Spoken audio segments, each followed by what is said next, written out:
Das mit Maria. Warum eigentlich? Ja, warum eigentlich nicht?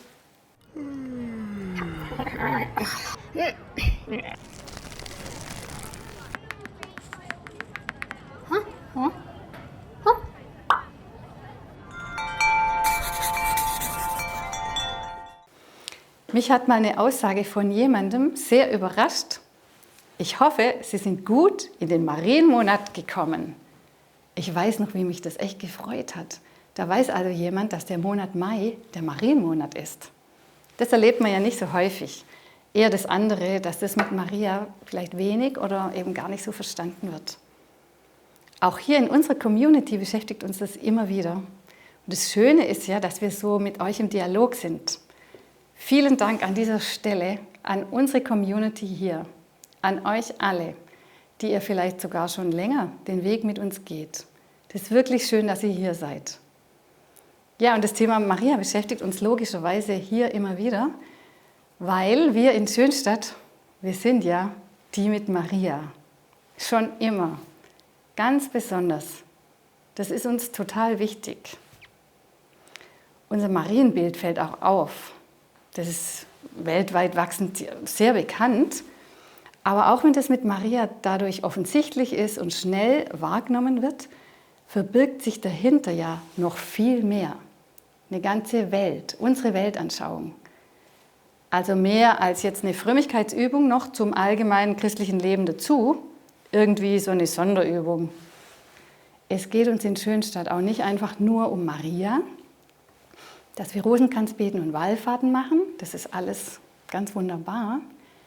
Es geht uns noch um mehr, und zwar darum, wirklich mit Maria unseren Alltag zu gestalten, auf unserem Glaubensweg unterwegs zu sein und dabei nichts auszulassen, also alles Echtmenschliche mit einzubeziehen und gleichzeitig in ihrer Nähe in so eine innere Balance zu kommen, in eine Stimmigkeit und Authentizität, die bei ihr einfach einmalig war. Pater Kentenich drückt es so aus: Maria ist die Waage der Welt. Sie hält durch ihr Sein und ihre Sendung die Welt im Gleichgewicht. Und da ist gemeint diese innere Welt. Also ganz menschlich, natürlich, unverfälscht und gleichzeitig ganz übernatürlich. Und das in so einer ganz großen Harmonie und Stimmigkeit. Sie ist also quasi der Schnittpunkt zwischen Natur und Übernatur. Das trifft sich in ihrer Person. Gott wurde in ihr Mensch. Und deswegen ist die Nähe zum Göttlichen bei ihr einzigartig. Und es ist eben nichts, was man selber machen kann oder sich geben kann, wenn man zum Beispiel nur genug manifestiert, was uns viele selbsternannte spirituelle Coaches erklären wollen. Und dabei diese spirituelle Welt vermarkten wie ein Produkt, was es aber nicht ist. Machen wir uns nichts vor, sondern das ist ein reines Geschenk, Gnade, die wir nur empfangen können. Aber es gibt eben diesen Weg von Gott zu uns und von uns zu Gott. Und das ist Jesus. Und das ist mit ihm zusammen Maria, in ihrer Nähe zu ihm. Und darum kann es uns auf dem Weg zu Gott, auf dem wir immer mehr ganz Mensch werden, nie genug um Maria gehen, weil sie genau das verkörpert und lebt und uns dahin mitnimmt, also quasi durchlässig dafür ist, mit allem Echtmenschlichen hinein in die andere, in die übernatürliche Welt. Und die Wurzel davon ist eine wirkliche, echte, persönliche Beziehung zu Maria.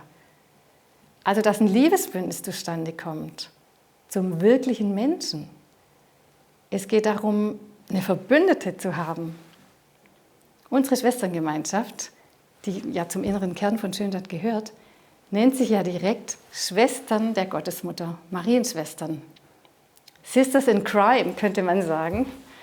Natürlich ganz ohne Verbrechen, aber wirklich mit Maria verbündet. Im Gegensatz zu manchen hallenfüllenden spirituellen Events kommt das mit Maria ganz leise daher, ganz verborgen, völlig unspektakulär und ist gleichzeitig so relevant und so entscheidend für unseren Glauben, dass wir das nicht hoch genug einschätzen können. So erklärt zum Beispiel auch ein evangelisch-lutherischer Pastor, der erst letztes Jahr so ein Buch geschrieben hat, Maria, wer bist du? und der sich mehr mit Maria beschäftigt hat tatsächlich. Und er sagt, das hat meinen Glauben nicht verzerrt oder verunstaltet. Im Gegenteil, ich liebe und schätze Jesus noch mehr als vorher. Ich merke, dass Maria in meinem Denken präsenter geworden ist. Und als Konsequenz davon ist Jesus für mich noch nahbarer und greifbarer. Und das wünsche ich uns allen, dass wir verstehen, Mary matters. Ich wünsche uns allen einen wunderschönen und gesegneten Marienmonat Mai.